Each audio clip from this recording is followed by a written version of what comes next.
வணக்கம். வக்ரதுண்ட மகாகாய சூரியகோடி சமப்பிரப அவிக்னம் குருமே தேவ சர்வகாரியேஷு சர்வதா. தென்னாட்டுடைய சிவனே போற்றி, என் நாட்டவர்க்கும் இறைவா போற்றி.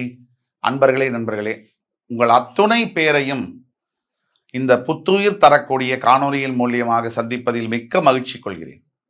இந்த தமிழ்ல செந்தமிழ் புரியாதவங்கலாம் கொஞ்சம் விலகிக்குங்க. தமிழ் நல்லா புரிஞ்சவங்க மட்டும் முன்னாடி வந்து உட்காந்துக்கோங்க. குரு பயிற்சி பலன்கள் 2024. குரு சிம்ம ராசி அன்பர்களுக்கு வாழ்க்கையில ரொம்ப முக்கியமான ஒரு ரோலை பண்ணுவார். சிம்ம ராசியா இருந்தாலே குரு பகவானுடைய அனுகூலம் என்பது கண்டிப்பா தேவை. குருவுடைய அனுகூலம் இல்லைன்னா சிம்ம ராசியுடைய வாழ்க்கை பல்லு போன சிங்கம் எப்படியோ அந்த மாதிரிதான். குரு தான் அந்த பல்லா வராரு. உங்க இன்ஜின்ல பல்கிரம்னு சொல்லுவாங்க, அந்த மாதிரி அந்த பல்கிரமா வரக்கூடியது சிம்மராசி அன்பர்களுக்கு இந்த குரு பகவான். இதனால் வரை பாக்யஸ்தானத்தில் 9ஆம் வீட்டில் இருந்து வந்த குரு பகவான் மேஷராசியிலிருந்து பெயர்ந்து இப்ப ரிஷபராசிக்கு கிருத்திகை நட்சத்திரம் 1ஆம் பாதத்திலிருந்து 2ஆம் பாதத்திற்கு ஏப்ரல் 30ஆம் தேதி 2024 இந்த ஆண்டு பெயரப்போகிறார். அப்படி பெயரப்போற குரு பகவானால் எந்தெந்த நன்மை என்னென்ன தீன்மை இதை பற்றி பார்ப்போம். சார், எப்பவுமே நமக்கு எல்லாம் நல்லதாவே நடந்துருமா? எல்லாருக்குமே அது எப்படி சார் நடக்கும்? பாகியத்தில் இருக்கக்கூடிய குரு பகவான் 5ஆம் பார்வையா சிம்மராசியை பார்த்துட்டு வந்தார். இப்ப அவர் 10ஆம் வீட்டுக்கு போறார். 10ஆம் வீட்டுக்கு போகக்கூடிய குரு பகவான் பல நிலைகளில் கெடுபலன்களை கொடுக்க கடமைப்பட்டவராக மாறுகிறார் என்பது உண்மை. அதே மாதிரி அவர் மாறக்கூடிய ராசியும் கூட ரிஷப ராசி. அந்த ராசிக்கு அவர் அஷ்டமாதிபதி. ஆக முதல் நிலையில இந்த சிம்மராசி அன்பர்கள் வேலை செய்யக்கூடிய இடத்துல காத்த இறக்கி விட்டுருவானுங்க. அப்படியே ஊசி எடுத்து டயர்ல டக்குன்னு குத்திடுவானுங்க. சார், 22 வருஷம் சார் பெரிய பொசிஷன்ல இருந்தேன் சார், 22 நிமிஷம் தான் தூக்கி இறக்கி கீழே கொண்டு வந்து ரோட்ல விட்டுருவானுங்க. அந்த மாதிரியான அளவுல சில நிகழ்வுகள் நிகழலாம், நடக்கும்னு சொல்லல. உங்கள் சுய ஜாதகத்துல குரு பலம் இல்லாத பட்சத்துல இது நடக்கக்கூடிய வாய்ப்புகள் இருக்கு. நம்ம ஓப்பனா பேசுற டைப், இது எல்லாருமே உங்களுக்கு தெரியும். அப்படி நடக்கக்கூடியதை எப்படி தவிர்க்கலாம்ங்கிறத பத்தியும் பின்னாடி பேசுறேன். உங்கள் சுய ஜாதகமே மேலோங்கும். நான் சொல்லக்கூடிய பலன்களை விட உங்களுடைய ஃப்ரெண்ட்ஸ், ஃபேமிலிஸ் அண்ட் ரிலேட்டிவ்ஸ்க்கு இந்த வீடியோவை ஷேர் பண்ணி லைக் கமெண்ட் பண்ணி சப்ஸ்கிரைப் பண்ணுங்க. அதே மாதிரி முக்கியமான விஷயம் என்னன்னா, நான் சொல்லக்கூடிய பலன்களை விட உங்க சுய ஜாதகம் தான் மேலோங்கும். உங்களை தனிப்பட்ட ஜாதகத்தை கீழே கொடுத்துள்ள வாட்ஸ்அப் நம்பர்ல கொடுத்து எங்களுடைய கட்டணத்தை செலுத்தி online appointment, phone call appointment தான், அதை தான் நாங்கள் துல்லியமான பலன்களை சொல்ல முடியும். யாருக்கு இன்ட்ரெஸ்ட் இருக்கோ அவங்க மட்டும் வந்தா போதும். ஆக சிம்மராசி என்பர்கள் 9ஆம் வீட்டிலிருந்து 10ஆம் வீட்டிற்கு போகக்கூடிய குரு உங்களை காலி பண்ணிடுவாரா அப்படின்னு நீங்க நினைக்கலாம். அதாவது தொழில இப்ப நான் சொன்ன மாதிரி, சரி சார் தொழில ஒரு காலி பண்ணிடுவார் அப்படின்னு நம்ம நினைச்சு அப்பாயோ சோகப்படுறதுக்கு முன்னாடியே குரு இருக்கின்ற இடத்தை விட அவர் பார்க்கின்ற பார்வைக்கு தான் பலம் அதிகம் என்பது அடிப்படை ஜோதிடம் தெரிஞ்சவர்களுக்கு கூட தெரியும்.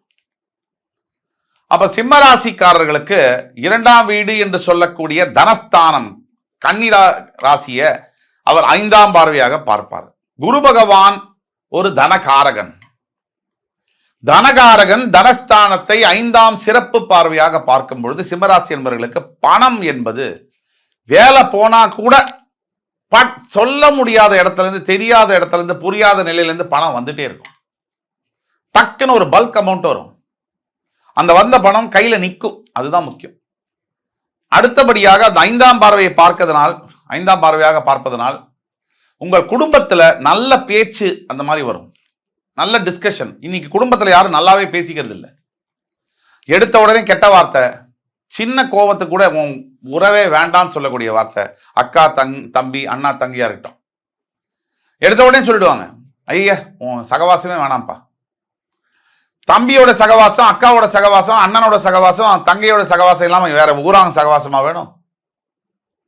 என்னங்க இது கூத்து? கூட பிறந்த பிறப்புங்க. நீங்க எத்தனை வருஷம் ஒன்னா வாழ போறீங்க? திருப்பி இன்னொரு தடவை ஜென்மத்துல இதே மாதிரி அண்ணா தம்பி அக்கா தங்கையா பிறக்க முடியுமா? அப்படிப்பட்ட பிறப்புல கடவுள் உங்களுக்கு கொடுத்திருக்காரு. எல்லா இடத்துலயுமே பிரச்சனை இல்லாத இடம் இல்லைங்க. பணப்பிரச்சனை, மனப்பிரச்சனை, வார்த்தைகளை விடுறது, அந்த வார்த்தைகள் அப்படியே துளைக்கும் அவங்கள. அதெல்லாம் ஓரமா வைக்கணும்.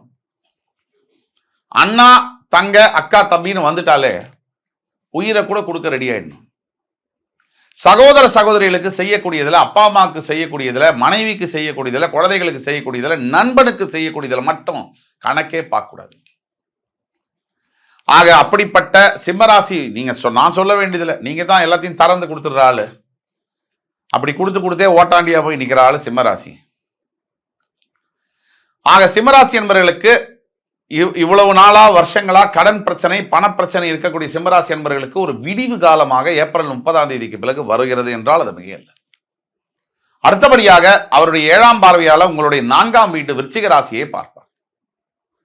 இந்த 4ஆம் வீடு என்பது வீடு, வாகனம், உயர்கல்வி துறையெல்லாம் குறிக்கிறதுனால நிறைய பிளான் பண்ணிருப்பீங்க. வீடு கட்டணும், நிலம் வாங்கணும், பிளாட் வாங்கணும், அதை பண்ணணும், இதை பண்ணணும். எதுவும் நடக்கல இல்லையா? இந்த ஏப்ரல் 30க்கு அப்புறம் போய் ஒரு ப்ராப்பர்ட்டியை செலக்ட் பண்ணி புக் பண்ணீங்கன்னா டக்குன்னு முடிஞ்சிடும். அது மாதிரி தாயாருடைய உடல்நிலையில அதிகமான முன்னேற்றங்கள் ஏற்படும். கார் எல்லாம் வாங்கணும்னு சொன்னா ஏப்ரல் 30க்கு அப்புறம் உங்களுக்கு சரியான டைம் கார் வாங்குறதுக்கு. ஆக அருமையான ஒரு பலன்களை குரு பகவான் தருகிறார். அதுக்கு அடுத்தபடியாக உங்களுடைய 7ஆம் வீடு என்று சொல்லக்கூடிய, உங்களுடைய 6ஆம் வீடு என்று சொல்லக்கூடிய மகர ராசி, ருணரோக ஸ்தானம் என்று சொல்லக்கூடிய மகர ராசியை குரு பகவான் பார்ப்பதனால், நான் ஏற்கனவே சொன்னேன், கடன், நோய், எதிரிகள் இதை குறிக்கக்கூடியதுதான் 6ஆம் வீடு. அந்த 6ஆம் வீட்டை குரு பகவான் 9ஆம் சிறப்பு பார்வையாக பார்ப்பதனால் கடன் தொல்லைகள் நீங்கும், நோய்கள் விலகும், எதிரிகளை நீங்கள் துவம்சம் செய்வீர்கள். சிம்மராசிக்கு ரொம்ப பிடிச்ச விஷயமே அண்ணாமலை படத்துல வர பாட்டு தான், வெற்றி நிச்சயம் இது வேத சத்தியம். இந்த பாட்டுடைய முதல் 2 வார்த்தைகளை தான் உங்களுக்கு நான் பலனாவே சொல்றேன். உங்களுடைய வெற்றி நிச்சயம் இது வேத சத்தியம். நீங்கள் இந்த குரு பயிற்சி ஏப்ரல் 30ற்கு பிறகு மிகப்பெரிய அளவில் உங்கள் வாழ்க்கையில் மாற்றங்கள் நிகழ்ந்தே தீரும். அப்படியும் நடக்கல அப்படின்னா உங்க பிறப்பு ஜாதகத்துல ஏதோ பிரச்சனை இருக்குன்னு அர்த்தம். அதை பார்த்தாதான் தீர்வு சொல்ல முடியும். கீழே கொடுக்கப்பட்டுள்ள வாட்ஸ்அப் நம்பர்ல நீங்க என்ன கான்டாக்ட் பண்ணீங்கன்னு சொன்னா உங்களுக்கு ஃபீஸ் ஸ்ட்ரக்சர்லாம் என்னன்னு கொடுப்பாங்க. அதை வாங்கி ஆன்லைன் அப்பாயின்மெண்ட், ஃபோன் கால் தான், அதை பார்த்து நாங்கள் சொல்லுவோம். ஆக என் உயிரினும் மேலான அன்பு சிம்மராசி நேயர்களே, உங்கள் அத்துணை பேரையும் எம்பெருமான் முருகன் காத்து நிற்பார் என்று கூறி அடுத்து வரும் காணொளியில் மறுபடி உங்கள் எல்லோரையும் சந்திக்கும் வரை உங்களிடமிருந்து விடைபெறுவது உங்கள் சுபாஷ் பாலகிருஷ்ணன். நன்றி, வணக்கம், வாழ்க வளமுடன்.